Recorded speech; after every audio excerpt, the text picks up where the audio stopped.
Buenos días, buenas tardes, ya en Colombia. Mi nombre es Julie Ramírez Rivera, profesor, compañeros. eh, bueno, debo de confesar que después de terminar ya este curso de filosofía medieval, creo que una de las cosas que más me sorprendió fue descubrir que la Edad Media es mucho más compleja de lo que normalmente imaginamos. Muchas veces cuando escuchamos hablar de este periodo, solemos pensar únicamente en castillos, reyes, guerras o temas religiosos. Pero al estudiar con más detalle, me di cuenta de que fue una época donde también ocurrieron grandes transformaciones intelectuales que terminaron influyendo en la forma en cómo entendemos el conocimiento actualmente, ¿cierto? La verdad, al comenzar el curso me costó bastante como ubicarme en el tiempo, ubicar todos los autores, los periodos y las corrientes filosóficas. Estaba bastante perdida. En algunos momentos pensaba, bueno, cómo se conecta todo esto o qué tiene que ver San Agustín con Tomás de Aquino. eh, por qué son importantes Averroes o Maimónides y cómo todo esto termina relacionándose con la filosofía moderna. Poco a poco fui entendiendo que no eran temas aislados, sino que partes de una misma historia. Uno de los primeros aspectos que estudiamos fue la filosofía cristiana medieval. Mm, Allí conocimos a San Agustín de Hipona, quien intentó integrar elementos de la filosofía clásica con el pensamiento cristiano, ¿cierto? Lo que más me llamó la atención de este autor fue su interés por la búsqueda interior de la verdad. Eh, Comprendí que para él el conocimiento no dependía únicamente de observar el mundo exterior, sino que también de reflexionar sobre uno mismo. Me pareció muy interesante porque muestra que muchas preguntas humanas siguen siendo las mismas a pesar del paso de los siglos.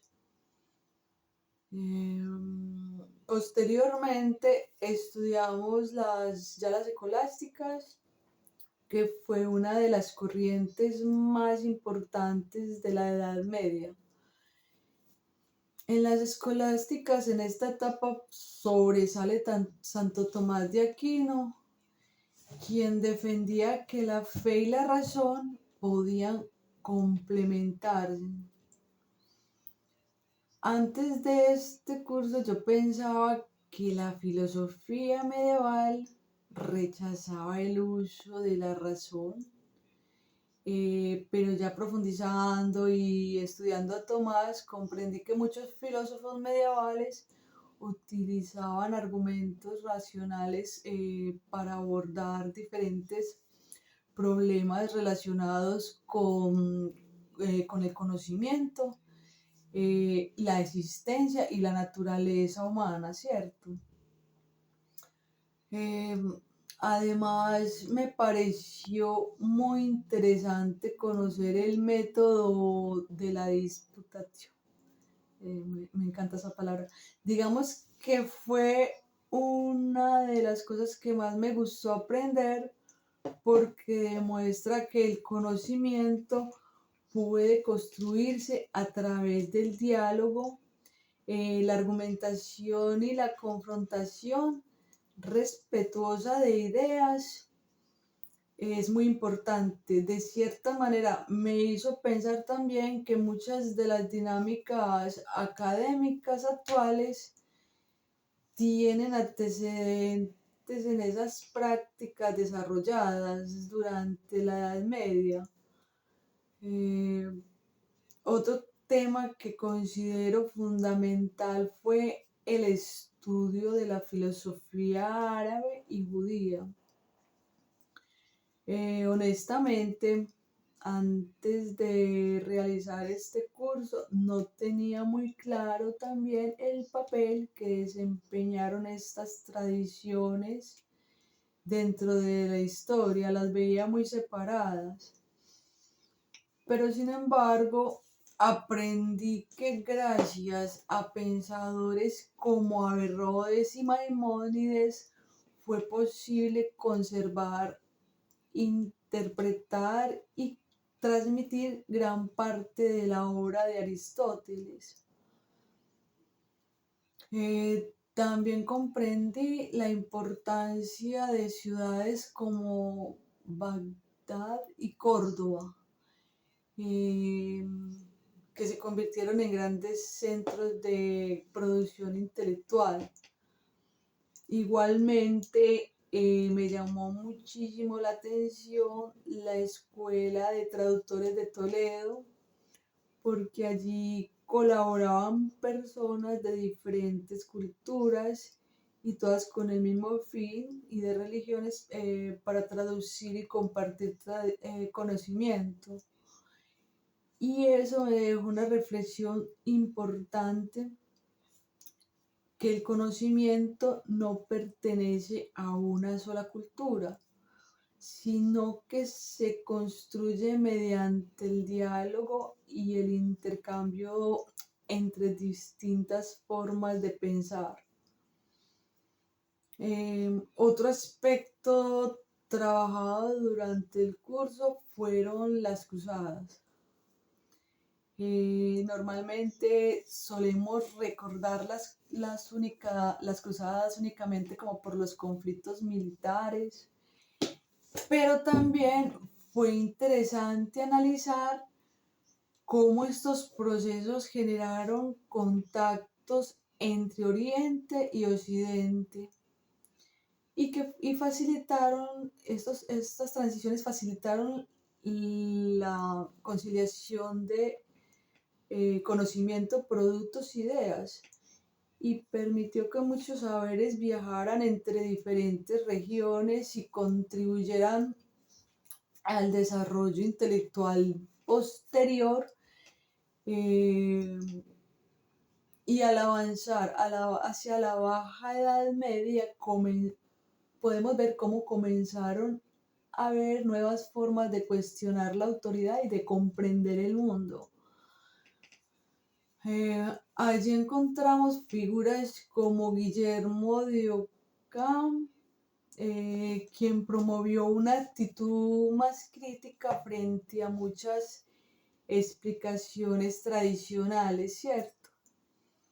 Podemos ver que sus planteamientos ayudaron a fortalecer formas de pensamiento que más adelante tendrían gran influencia en la filosofía moderna.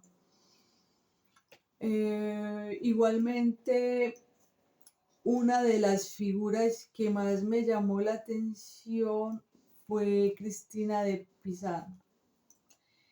Me pareció admirable porque defendió la dignidad y las capacidades intelectuales de las mujeres en una época donde existían muchas limitaciones para su participación académica y más para las mujeres, ¿cierto?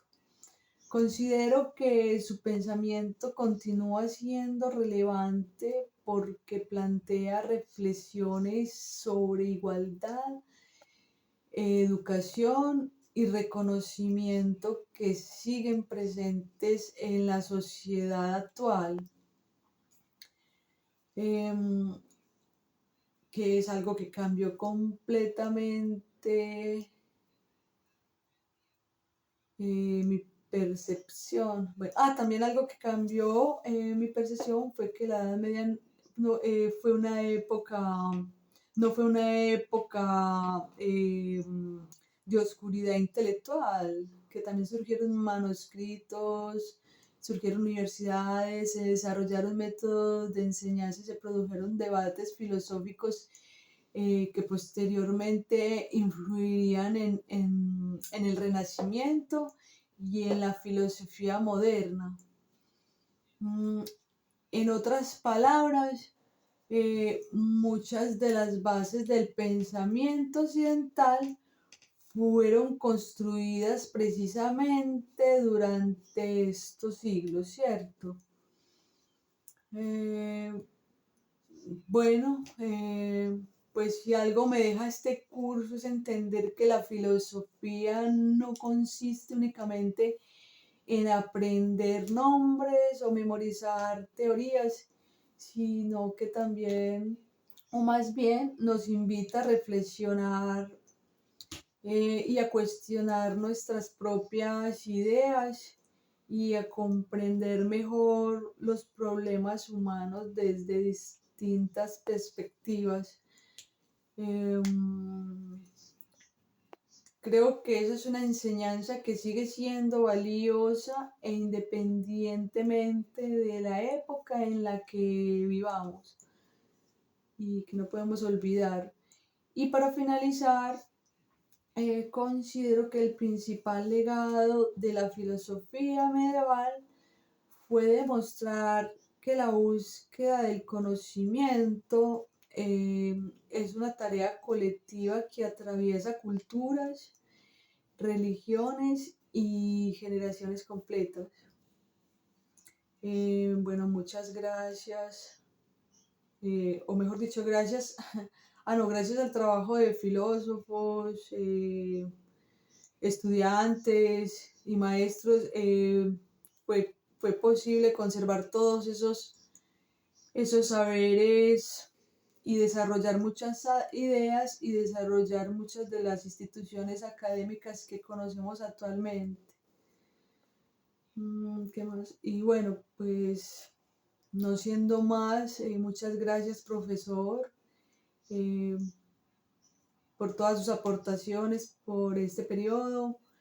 Y este fue uno de mis mayores aprendizajes aprendidos durante este curso. Muchas gracias por su atención y hasta luego.